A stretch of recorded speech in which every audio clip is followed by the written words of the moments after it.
Good morning. Hey, how you doing? Yeah. Good morning indeed. Well, good afternoon, actually. Thank you all for joining us, and thank you, Dr. Greger, for being here, for supporting VegFest Nelson. This is a fundraiser that we did for our festival to bring plant-based information and lifestyle to a remote area of BC where it's just not getting enough attention. And Dr. Greger was kind enough to do this Q&A as a fundraiser. So we have all of our lucky winners here today, and they're eager to talk to you, Dr. Greger. So, yeah. Let's rock and roll. All right, I have a question. So first of all, thanks for all the work you're doing. I come from a background of a religious group, 100 years, called the Doukhobors, and they were proponents of vegetarianism for a long time. And it's great to see that, just like in Loma Linda, that vegetarianism is coming on board. I have a question from my friend, and they said, could you please ask, From my friend, sure. Just holding this for a minute. What is your 60-second pitch for plant-based eating when you're faced with common naysayers, such as in a dinner table conversation? There's only one diet that has ever been shown to help reverse our leading cause of death, heart disease, in the majority of patients. A plant-based diet. If that's all a plant-based diet could do, reverse the #1 killer of men and women. I mean, shouldn't that kind of be the default diet until proven otherwise? And the fact that it also be so effective in preventing, arresting, and reversing other leading killers like type 2 diabetes and high blood pressure, would seem to make the case for plant-based eating simply overwhelming end time. Solid. I have one more question. Which plant protein companies are your favorites? And I presume they might mean about the ones. Yeah. The kidney bean company and the black bean company and the soybean company. These aren't companies. There's no protein company. There's just real food. So you're not a proponent of protein powders, even if they're vegan? Correct. That's awesome. I'd like to know who your biggest critic is and what their counter argument is, and what is your response to that counter argument, or what is your response to them? My biggest critic is me. That's why I work so hard. And what's the biggest criticism? You're not working hard enough. And what do I say to that? I'm working on it. That's awesome. I don't know. I mean, there's all sorts of nonsense out in the ether. I think I've been accused of cherry picking, and I am in favor of cherry picking and blueberry picking and apple picking, local produce all over it. But look, there's only one diet, right? That's ever been shown to reverse our #1 killer. So that's not, I mean, it's hard to cherry pick when there's only one cherry. No other diet has done that. Like, until then, what else do you need to know? I had a funny story. A friend of mine, I told him about your latest book, Dr. Greger, and how there's 13,000 citations in it. He's like, they could all be cherry picked. They should. Absolutely, sure. Yeah. That's a lot of cherries, though. Damn. Can I go? You mind? Yeah. Good morning, good afternoon. I'm sad you're gone, but thank you for being here. I'm leading a series of 4 workshop sessions at Douglas Park Community Center. So general public, probably low college educated average, called Preventing Dementia with Plants in the fall. And love it. I'm okay with the facts. I'm good on the facts and the evidence and stuff like that. But in terms of efficiency of approach, efficacy, any top suggestions on what we know works best? How about Ornish study? I mean, what else do you need than a study showing that, a reversal of cognitive decline in 40% of Alzheimer's patients randomized to a whole food plant-based diet? I mean, what else do you need? That's exciting Sorry, stuff. I I mean, mean, prevention teaching approach. is not sexy. If prevention works, nothing happens, right? I mean, it's but this is juicy. I mean, what about teaching approach? What do we know is an effective intervention in that kind of context where it's, prevention, education? What works best at getting people on board? I mean, clear communication. I mean, the facts should speak for themselves, frankly. And so it's just communicating the good news that we have tremendous power over our health and longevity, and that the vast majority of premature death and disability is preventable with a healthy enough plant-based diet and lifestyle. And so it's like, what else do you need? Thank you. Quick second one. Have you ever And free snacks. What else do you need? Yes, snacks. So I'm on the cooking part. Quick one. Have you ever given anybody an in-depth interview about your process, about how you gather the evidence and somehow assemble it in a comprehensive yet understandable narrative? Is that anywhere, or do I have to do it? I have. Yeah, no, I have a 10-hour webinar coming up in February next year over a weekend, 5 hours each day is probably the plan.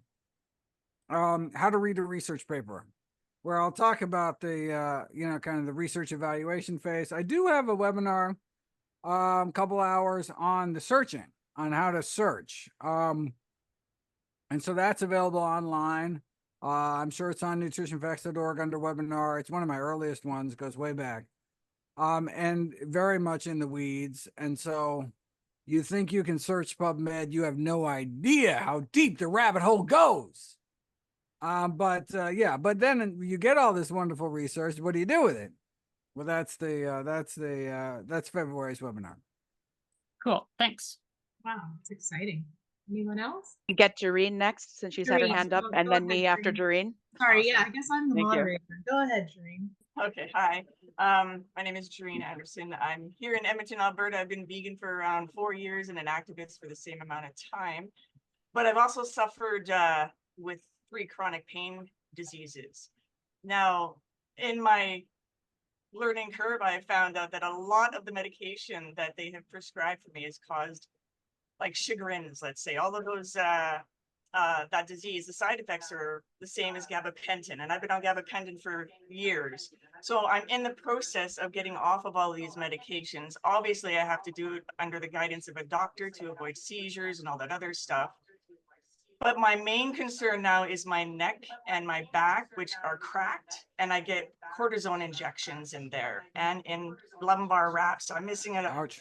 I'm missing a joint in my back. So I'm missing one of those. I get a lumbar wrap there and 2 cracked facet joints. So they do it all here. Now, is this gonna cause me more damage in the future? That's my main concern. And the drugs. Can I recover after I get off? I will find out. That's my next book. How Not to Hurt. Natural Approaches to Pain Management. I'm going to be talking a whole chapter on neck pain, a whole chapter on back pain. And so I have no idea. That's why I write books, because I got to do the research. But I'll find out, and you will find out December 2026 when it's published. Awesome. I look forward to it. Thank you. Michelle. Hi, thank you. Hi, Dr. Greger. Okay, 2 questions. With the sodium being one of our deadliest killers, what about, like, I've always had low sodium, even as a non-vegan. And so part of my brain goes, well, I get a free pass to consume sodium since I'm on the lower end. Is that a mistake? Yeah, it's a mistake. No, the sodium level in your blood is not indicative of how much you eat. Okay. The sodium in your blood, it tends to be basically how much water you drink and how good your kidneys are doing. I drink a lot of water. And so it's really independent. Maybe that's why your sodium's low, but that doesn't mean you eat more sodium. Gotcha. Okay, thank you so much. That's great. And then the second question, you were talking about, I'm really happy to hear that blending greens can triple the viability of nitrates, was it? Just because there's always some controversy on, No, not from lutein. you. Okay, on lutein. And then with drinking a blended smoothie, does that also, because I understand like chewing greens kind of produces that nitrates, and smoothies I think doesn't, because it needs to mix with your saliva, blah blah. It's produced by bacteria on your tongue. Bacteria on your tongue come in contact with the greens, whether you suck the smoothie down, whether you chew the greens, no matter what you do. Amazing. Unless you stick a tube down your throat or to your nose, called an NG tube, and put a green smoothie directly into your stomach, bypass to your mouth, that's the only situation in which you would not optimize. But even then it would work, because what your body does is it's smart enough to pump out the nitrates from vegetables back into your salivary glands to bathe your tongue with it. So you're going to get the benefit regardless. You could do a green awesome. Thank you. smoothie And just thank you for everything you do. Because your body would still Nice. Thank you. And yeah, I just appreciate everything you do. You're my first plant-based doctor exposure, and you've changed my life, and I feel like I've saved my life because of you. So thank you. Oh, I'm so glad. Keep up the great work. Hi, Dr. Greger. Thanks for coming here. So I guess I have two questions. One of my questions is the follow-up to the salt question. Lifelong, I've enjoyed a lot of salt, and then periodically cut back because that's the right thing to do. And then I tend to experience dizziness. Do you have advice for that? Is that just like a transition period, or is there something else I should be doing when I'm cutting salt? When you're dizzy, is your blood pressure low? How low does it drop? 100 on 60, usually about 120 on 75. And so, but the dizziness is symptomatic of your low blood pressure. When you're dizzy, you have low blood pressure. Is that the? I don't have a blood pressure cuff at home. I suppose I could get a blood pressure cuff and then come back to you at another webinar and ask. Okay, well you do. Yeah, you go to a drugstore. They have these automatic blood pressure cuffs. You like press a little button and it does it. And so then stop eating salt. And when you get dizzy, press the button and see if your blood pressure is too low. But otherwise, you really should switch from sodium salt to potassium salt. I have passed out. I've like woken up at the bottom of the stairs before. But my second question, that's I can get the blood pressure cuff. But I mean, I can get a blood pressure right. cuff. But that's not a salt deficiency. That is, maybe something with orthostatic hypotension, depends on your artery function, make sure your heart's okay. You really got to talk to your doctor because, falling down the stairs is bad for you. Yes. So second question, another I have a friend one. So I have a friend that restricts her eating a lot, and I've been talking to her about risks of osteoporosis. So during your presentation, it stood out to me that low body weight or osteoporosis isn't the risk factor for fractures, right? But there was a study a year or two that came out about low body weight in vegans and osteoporosis. So my question would be, can you comment on people having long-term low body weight as a vegan and their risk for osteoporosis? Is that not a risk, or does she have other risks that she should worry about? Yeah, no, osteoporosis is indeed a risk factor for bone fracture, but it's 15%. So 85% of age-related bone fracture risk has nothing to do with osteoporosis, nothing to do with bone mineral density, it has to do with fall risk. But 15%, it has to do with density of your bones. And that 15% has to do with how much weight-bearing exercise. Now, if you're heavy, you get weight-bearing exercise walking from one side of the room to the other. Right? I mean, if you lose 50 pounds, you realize you used to have a 50-pound backpack on your back all day, every day, going up every single stair, and all of a sudden you don't. And so you're all of a sudden doing a lot less weight-bearing exercise. Your bones are constantly being remodeled. And when your body says, why am I putting all this work into making strong bones if you're not going to use them, or you're going to use them less? And so it makes weaker bones. And so there are things we can do so it's critically important for people who are light not putting a lot of weight on their bones, to engage in weight-bearing exercise, like wearing a weight vest and all sorts of things you can do to give the signal to your bones that, oh my God, I really need strong bones. I can't get away with weak bones. And that will help max out that 15% of bone fracture risk that has to do with how strong your bones are. Hello, Dr. Grieger. My husband and I have been whole food plant-based for 8 years now. We watched Forks Over Knives and Plant Pure Summit. So there was all sorts of speakers, yourself included, and learned about your website. And it's just been so helpful to us. I used to be a real junk food 3 pop a day person, and now our diet is all whole food, plant-based, and we feel so much better in so many ways. And I try to encourage others to investigate your nutritionfacts.org. Unfortunately, people just put up a wall somehow, and I find that a bit frustrating. Our local paper recently did a number of articles on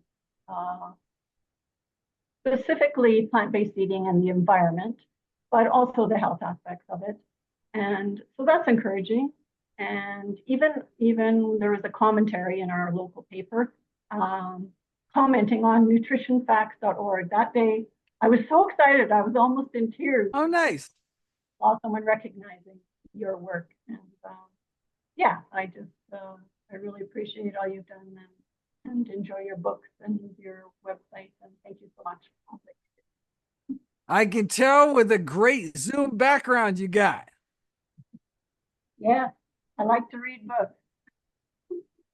And my husband, his favorite recipe these days is your no-bake brownies. Oh, fantastic. Oh, that makes me happy. Easy to make and very tasty. I love it. I have another question. Oh, unless Stacy wants to go. Let's No, do it. go ahead. Something a bit more personal. I'm wondering if you could go back in time to your 8-year-old self or something from your childhood, what advice would you give that younger version of yourself? There's a 2-part to this question. I'd also like to know, what is your projection into the future of one of your bucket list items? Okay. And then bucket list. What would be a good bucket list thing? I'd love to. Whoa. #1 New York Times bestseller. So I've had a #2. The last book came #2 on New York Times bestseller list. How Not to Age. But one of these days, it'd be nice to have #1 just to draw more attention to the book. And what are the odds of that? I don't know. I don't think a pain book is going to quite top the charts if a longevity book didn't. But after that, I'd do a cancer book. Maybe that'll do it. I don't know. It's not looking good at this point. What would I 8 years old? I'd get the hell out of Arizona. I grew up in a little Mormon town on the Utah border. We were doing like single-digit multiplication in like 4th grade or something. And so when I moved to upstate New York, after my parents got divorced, I mean, I was like years behind.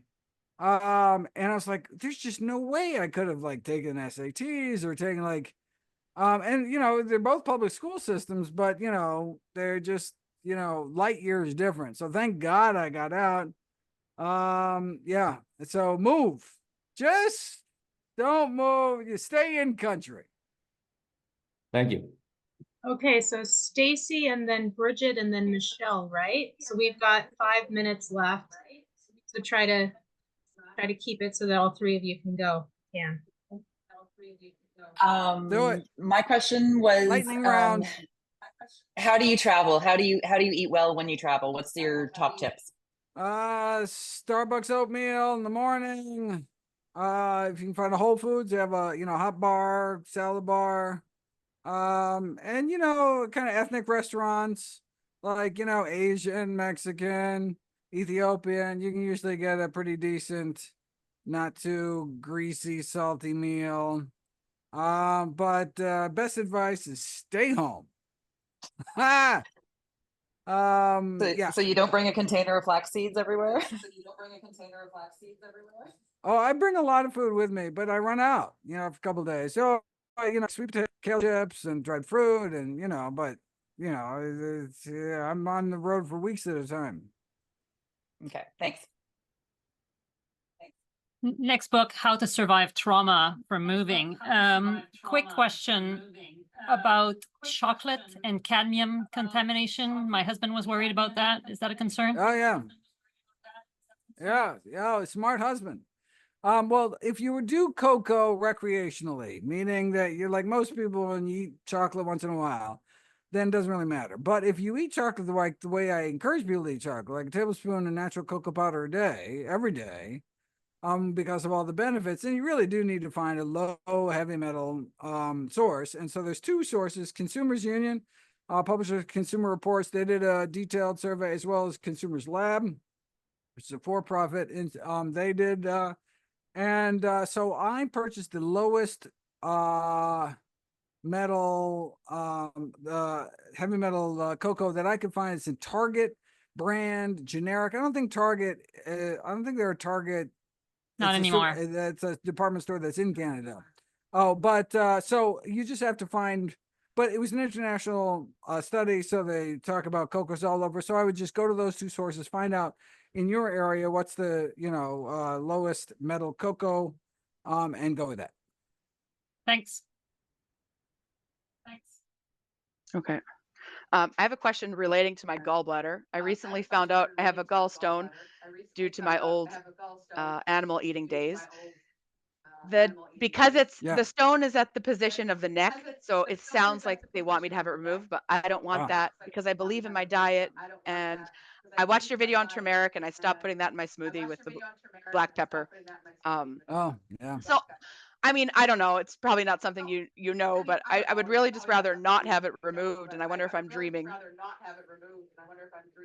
Yeah, I mean, does it cause symptoms, or do you get gallbladder attacks? I only had one, and I think because I was putting a teaspoon of turmeric with cracked pepper in my smoothie, but I stopped and it's been fine. No. You only get surgery for symptomatic disease.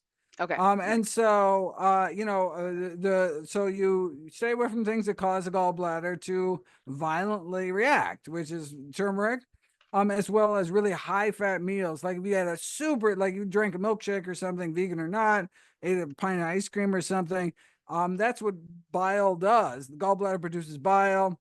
And so it's like, oh my God, we need to emulsify all those fats, and it would be a big squeeze, and that could be painful. So low fat meals, skip the turmeric, and you shouldn't have any problems. And if you don't have problems, don't get chopped open for nothing. Okay, nice. Thank you. I appreciate that. Unfortunately, I got to run to my next thing. It's been such a blast talking to everybody. Enjoy. Thank you so much. Thank you. One of these days, maybe I'll come back sometime. Come back to Bye. Canada someday. Thank you. Thank you all for joining us. So wonderful to have you all, and especially on such short notice. Yeah, look for yourselves. You're now famous. You will be famous on our website and on our social media accounts. So thanks for making history for VegFest Nelson. And please tell anyone that you think would be interested in coming out this way. I know it's a drive, no matter where you live. Seems to be like a 7-hour drive wherever you live, if it's not in the Kootenays. Okay. Thanks for hosting. Take care. Thanks, Laura. Bye-bye.